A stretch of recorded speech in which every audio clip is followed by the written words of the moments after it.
beautiful people of God. This is Prophetess Rivers with another word, another message. Today I want to talk to everyone about whatever it is that God has given to you, possess it.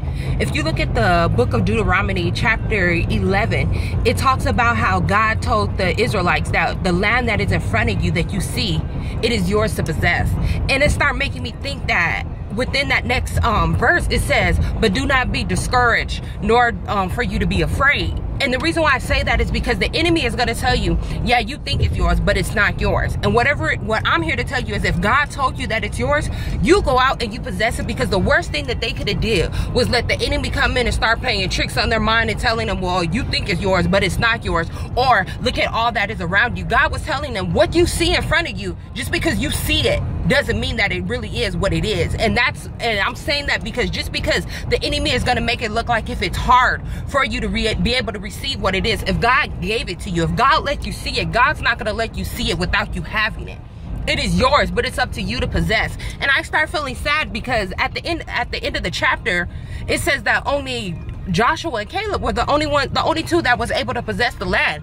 But then God didn't just say just these two people. He says the land that you guys see in front of you, it is up for you. It is for you to have. God will give you something, but if you let the enemy come in, then it can be taken from you. It's like an open door. God gives all of us open doors, but it's up to you if you're going to walk through that door. Don't let the people around you discourage you, or don't let what you see in front of you discourage you from receiving what it is that God has for you. Sometimes we'll sow in one season, but we might not reap into the next season. I say that because there's a lot of things that me and my husband have done, and we're barely receiving the harvest in it. But God is an on-time God, because now we're like, wow, God, we didn't know what we did back then. You were going to turn around and bless us right now for it. Or we didn't know that we were going to turn around and bless this person, and you came through somebody that we didn't even know and turn around and blessed us. So what I tell you is if God put it in front of you to possess, then it's yours. Don't let the enemy come in and try to tell you that it's not yours, because they all was given the land, but there was only two that took the land. Now the question of the week is, I had saw one of my friends' page, she had said something about like, if you have $1 million, women, would you give half to your husband?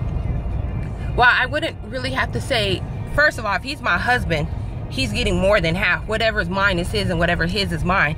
We don't have to be like, oh, well, this is my money, or that's your money, or I made this amount today. That's not what you do in a marriage. If y'all can't put it all as one, then you have a problem. Don't get me wrong. Now, there is times where I will have emergency money, and my husband will be like, well, how much emergency money do we have? And that money will be put to the side in case of an emergency. But the worst thing that you could do is try to hide some money from your spouse, and God forbid one of you guys die and the other one can't bury the other one because they don't know where the money is, or they're unable to touch that account. So I feel that, yes, if I did have $1 million, would I give half to my husband? My husband would have more than half, because I know if it was the other way around, he gonna give me whatever I need. There's no price tag on what we give each other. If we have it, we give it to each other. If we don't, we just don't. Remember, I love you, God loves you, and all that you do, give God the honor, glory, and praise. To God be the glory.